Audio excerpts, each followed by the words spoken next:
Hello everyone, welcome to the final episode of the Visible Mending Workshop presented by the Davenport Public Library.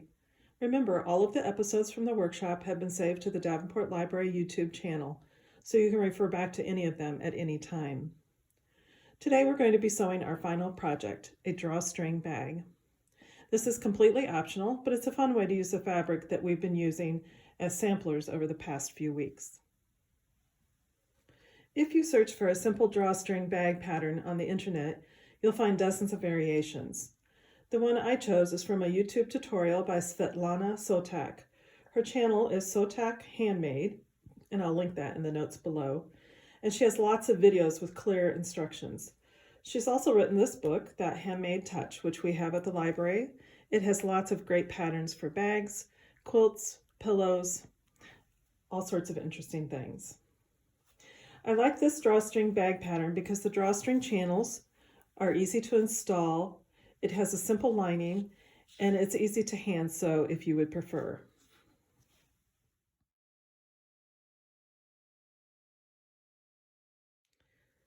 Here are the materials you'll need today.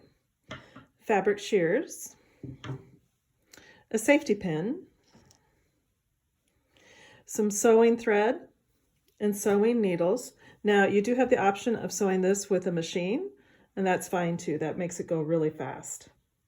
You'll need some cord or ribbon for the drawstrings, 2 pieces, about 26 inches long each. You'll need some fabric, of course, the 2 pieces of your sampler fabric. Mine are about 10 by 10, but there's no set size for them. They can be any size that you have been working on. And then you'll need 2 pieces of lining material. I'm just using a lightweight muslin, nothing fancy. Again, these will be cut the same size as your sampler pieces. So they're about, in my case, they're about 10 by 10. And then you're going to need some material for the drawstring channels. These need to be the width of your bag by 2 inches. So in my case, these are about 10 inches wide by 2 inches tall. You need 2 pieces of those. Okay, let's get started. First of all, we're going to prepare the drawstring channels. Now, I'm using the back side of this material, so this is going to be the wrong side for me. So what you want to do is on each short end, you want to turn it in a 1/4 inch and then fold it over another 1/4 inch. So you're creating a little hem there. And then you want to stitch this down. You want to do this on all 4 edges. After you've hemmed the edges, take the pieces and fold them in half lengthwise, wrong sides together. And then iron them or finger press them so you have a nice crisp edge. Next, take one of your exterior panels and one of your drawstring channels and line up the channel centered at the top of your drawstring bag fabric.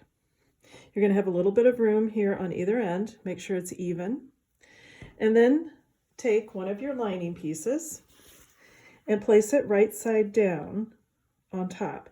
Now, I'm using a plain muslin that doesn't have a right or a wrong side, but if you were using something with a pattern on it, you would want that pattern to be right side down on top of the exterior fabric. So it's right sides together with a channel in between here. So you want to pin this together so it doesn't shift. And then you're going to sew along this very top edge a 1/4 inch. Do that with both of your pieces for your bag. Once again, right sides together with the channel, drawstring channel here at the top. You want the raw edge of the drawstring channel along the edge of your exterior fabric and the fold toward the inside. After you've sewn this edge, open up your panel and smooth it out so that the drawstring channel lays against your lining fabric. So open it up and set it so that it lines up nice and smooth like that. Okay, next we're going to put our 2 pieces of the drawstring bag together on top of each other, right sides together. Line up the seams here at the top. Make sure you have the drawstring channels facing down into the lining part. I like to pin here at the seams. Then you're going to stitch all the way around except for an opening here at the bottom, and that's how you're going to turn the bag back inside out. In fact, I like to leave a couple pins down here so that I know to leave that open. And be sure to back stitch, go all the way around, come back here, back stitch, and finish.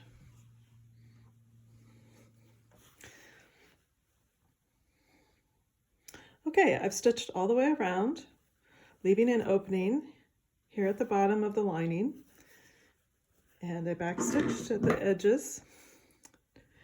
And now I'm going to clip the corners to reduce the bulk a little bit. Be sure to not cut where you've just sewn. You don't want a hole in your bag. Okay, now it's time to turn the bag inside out. Just reach inside here, the opening that you left.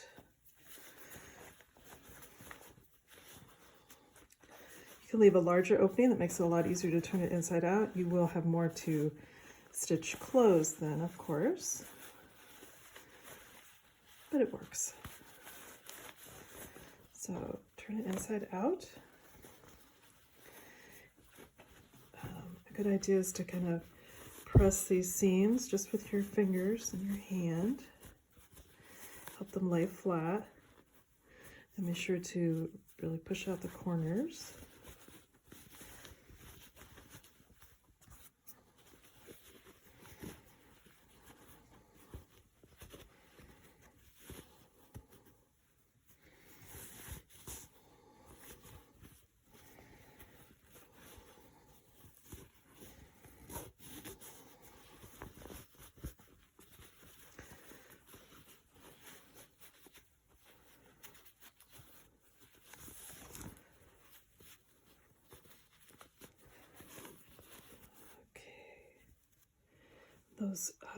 That opening kind of naturally folds into itself. You can iron it a little bit if you want it to be super crisp there, and then trim those off, and then you can hand stitch it or use your sewing machine to stitch that closed. Here you can see I just closed up the opening at the bottom of the lining with a simple whip stitch, and now I'm going to put the lining inside the bag. Kind of smooth it down, tuck it into the corners. Got a little help here from Jack. And now you're going to want to smooth down that lining, especially here at the edge. You might even want to pin it. If you're using a machine right now, you can just top stitch all the way around, just below the drawstring channel here on the exterior fabric, all the way around. I'm going to hand stitch it with some sashiko thread and just do a simple running stitch here, and that will keep the lining tucked into the bag. Okay, I've finished up with my top stitching here. I just used sashiko thread in a contrasting color. You can use a machine, of course, and you can use a thread that matches your fabric, whatever you want. Almost done. One last step, and that's to add our drawstring cords. So take your safety pin and pin it to the end of the cord, and then use the safety pin to feed your cord or ribbon, whatever you're using, through the channel. So you're going to start at one end with one of your two drawstrings, and using the safety pin, that helps you pull the ribbon or cord through that channel real easily without losing it. Pull it all the way through.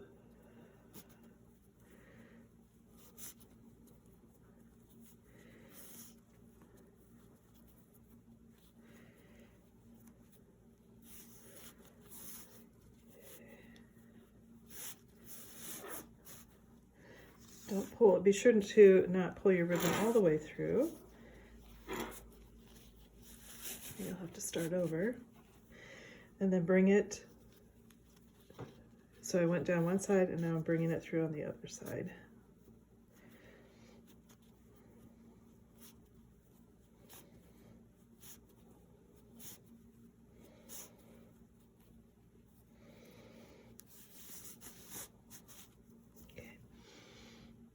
I've got it with the strings coming out both, or the ends of the string coming out from the same side. Even those up a little bit.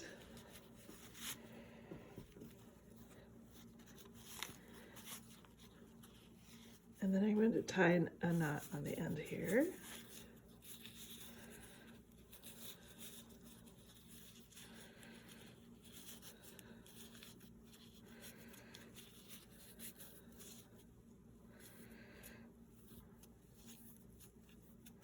And I'll trim those in a minute here. So that's one end. So I've got one drawstring added and knotted. I'm going to trim those ends up a little bit. And I'm going to do the same with the second drawstring, except instead of starting and ending at this end, I'm going to start and end at this end. So I just put the safety pin at the end of this ribbon and just feed it through just like I did the first one.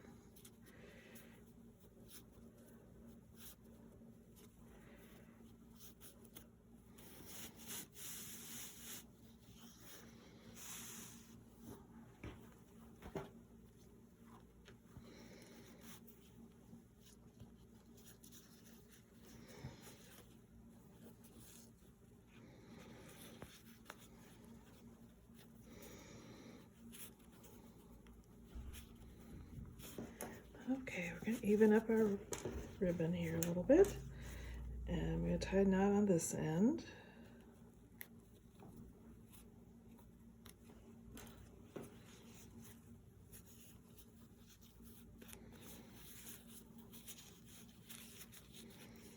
Now you can make your drawstrings longer or shorter. This one turned out to be a little shorter than expected.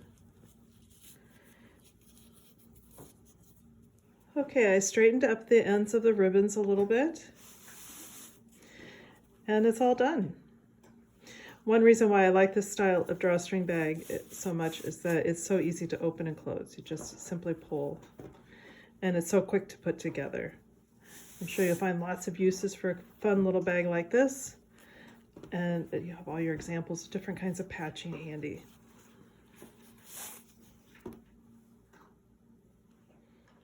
That's it for today. I hope you enjoyed this episode and were inspired to try yourself. We would love to see what you create, so if you have an Instagram account and you post a picture, please include the hashtag DPL Visible Mending. DPL stands for Davenport Public Library. And tag the library's account, which is at Davenport Library. If you have questions or suggestions, you can email me at ahetzler@davenportlibrary.com. This episode is the last in our Visible Mending Workshop. I hope you had fun, learned a few tips, and were inspired to try some mending and stitching yourself. You'll find lots more information at the library with the books that I've highlighted throughout the series, so be sure to request any that you're interested in. Thanks so much for watching, and as always, happy stitching!